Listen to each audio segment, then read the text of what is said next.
YouTube? Welcome back to another one of my Alliance War videos. So we're into the start of the new season now. As you can see there, War 1 of Season 32, I believe it is.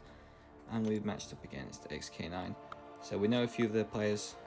I know they did have some turnover though this season. I believe they started to look a little bit more prestige. But you're going to see here, I'm going to be using Nick Fury, Human Torch, and my rank 2 Havoc. So the reason for Havoc is because when the officer was doing the paths, it was quite late in the night for them. To be honest, I'd kind of just put my phone down and not looked at it again.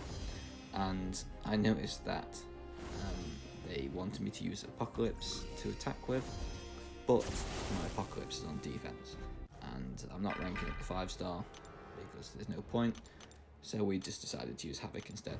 You can see here, going to Mangog on path 2, I put on the Human Torch pre-fight on this. So I opened up a few of the solo crystal things, whatever they're actually called. I have loads of them. And it gave me some boost. So I just put on some really basic low boosts. Human Torch, especially with the pre-fight on this Mangog, should make it pretty quick. There shouldn't really be any issues. It doesn't halt my power in any way. It's just going to be a simple make sure I try and do the combos to the best of my ability to stop him getting too many Furies. And then we kind of just go from there. Again, you don't ever want to do 5-hit combos onto Mangog, just because it'll give him any more of them hatreds, rage, stack things. And then you see here the Furies are starting to build up already, just because he instantly threw the special one the first time before I could even get a chance to throw it. And because of the power struggle node, it just meant I couldn't actually use my special one because I didn't have it anymore. But you can see here 30 seconds, 40 seconds by the time the fight's actually done. And yeah, the fight's done. Human Torch probably won't be banned too much this season, in my opinion.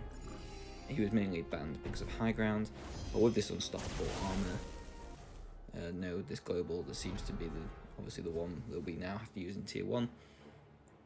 I can see Human Torch becoming pretty much a meta of champions used in attack again, and people like Ebony Moore, Professor X, stuff like that probably won't be able to grab as many kills as what they did before. This Immortal Hulk here, it just takes a while. I don't know whether I just make his fight drag on for a little longer than it should. But I could have used a Power Star 1 and tried to hit him with a big special 2 at the start, but decided I really couldn't be bothered to switch over the war boost, if I'm honest. I could easily get this fight done. I've got 2 lives to Fury, again slightly boosted. My Immortal Hulk, especially with the special attacks, is nothing really to worry about. Just kind of hoping, well, if I can push them to special 1 and get to use a special 1. But the AI a little bit, especially recently, tends to have been a little bit more passive. Sometimes you have to take a little bit of time to bait specials. And in the other Nick Fury fight that I have after this one, later on in the war, you're going to see that again. I think it's got 40 seconds. 30 to 40 seconds, something like that it takes of just dancing around trying to get a special out of Rhino before he actually throws it.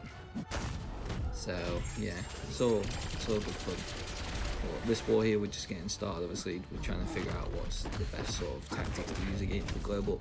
We're trying to figure the global out.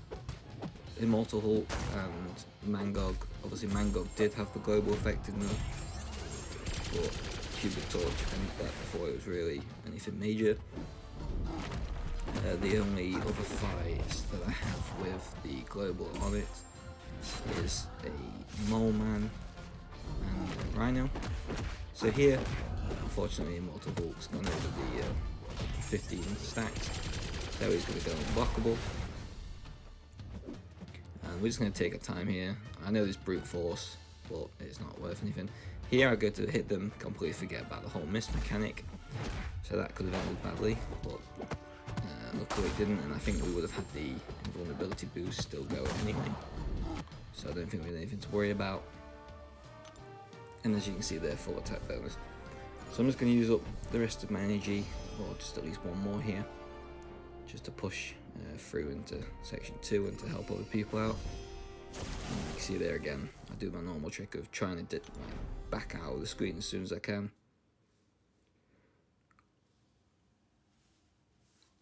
So as you see on the screen, by the time we get into me doing my section 2 fights, they've almost cleared the map, but they've got a lot more deaths than what we have. So, speaking to the officers and the leader of the Alliance, I've not really used Havoc much. I've got them ranked 2 just because I know they have uses and I didn't want to rank up the 5-star, if I'm honest. And yeah, so we decided to need to big mutant boost, and the plan is to special 1 to build up the charges on Havoc as soon as I can, and then as soon as I get to 10, try and get to the special 3 as soon as possible. You'll get these naturally quicker with Storm anyway because of her energy attacks, but I still try and throw the special 1 at the start. And you're going to see here I'm spamming the screen, but by the time Melinda kind of came back, she'd already recovered. So yeah, that's just unfortunate, but it still gives me the chance. As you can see there, I've got the 10 charges on Havoc. So now it's going to be a simple fight of baiting her special 1s, and then once that's done, we're just going to try and get to a special 3. And you would have seen this in the intro to the video, basically part of this fight and how it goes. But yeah, a rank 2 Havoc, obviously I have got the resources to rank 3 them, apart from T5 basic, because everybody seems to be at level 1 T5 basic, especially if you don't really spend much on the offers. And here I'm just trying to bait one more special 1 out of her, so that I can throw the special 3, and I can just kind of see how much that damage and power that leaves, and then we can take the 5 from there. But she shouldn't be able to hit me with a special 2 or anything, because she won't have had all the enough power to get there. And as you can see there, that did so much damage to her, it gave me a special 3 back again. So it went from like 88% to 12% in one special 3. And yeah, if it was a rank 3 Havoc, that 5 would have been done in just the 1 special 3 alone. But it's okay, it's what it is. We go again. So into this Maulman here. And the main difference on this node now, I believe that if you parry, you get the disorientate on them. So I learned from my Storm X strategy, I only do the parrying into a special attack against her just because she can't glance specials, especially if you've not landed a combo first. She always has a chance against basic hits, I believe it is. Well, that's the way it was in the change. But here you're going to see I just take my time around the timer. I see that it's just an armor up rather than the Unstoppable 2. And the plan for the most part is to bait Maulman special 1s, but if I have to force them to special 2, then it's no bother.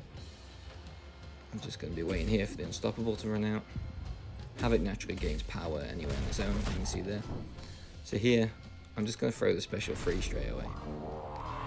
I've already got the 10 charges on him, and you're going to see the damage again just go absolutely nuts.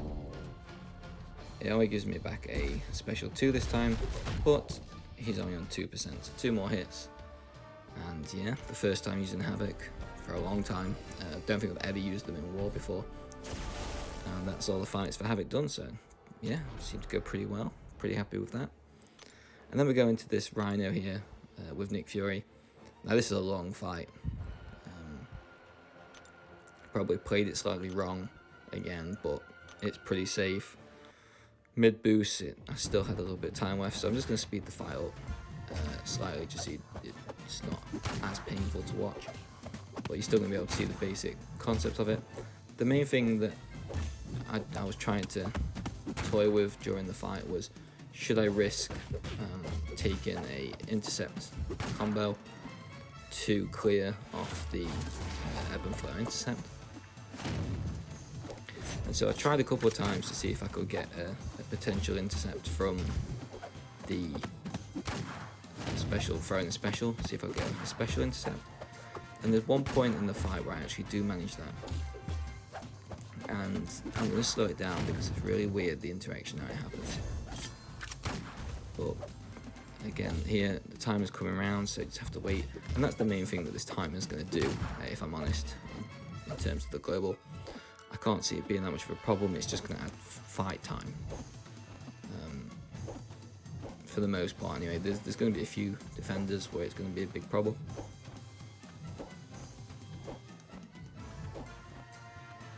But here's the dancing stage, so as you can see there, I had a good amount of time just dancing around, like, come on. I already lost my indestructible because of an unblockable dash, which was slightly annoying. And here is where I slow it down. So I know he's going to come in for the thing, so I throw the special 2, and because he was mid-dash on the special 2 when the second part hit, it gave me the intercept, but then because of the unstoppable it didn't carry through. But by the time the intercept had actually happened, I'd got like maybe a combo out of it, and because of Mighty Charge, all my debuffs and that disappeared anyway, so it's not like it really made it beneficial. It's just a really safe fight, even though it takes a while. So you can see here that I just keep going through it, just keep going through the motions, ending with a light attack, waiting for them to dash in so that my charge takes the lead away, and then we're just going to carry on, just attacking and attacking. And again, this is the first time, especially in off season, I was very lazy. I didn't really do a lot of fights in war, so I didn't really have much experience of doing any fights on this global, especially not a Rhino. And yeah, there we go. So Nick Fury leaves us with that. That's my part of the war done. As you can see there, we ended up finishing the map, so 150 to 9 for them, 150 to 2 for us. So GG to XK9, and good luck for the rest of the season. Thank you very much for watching.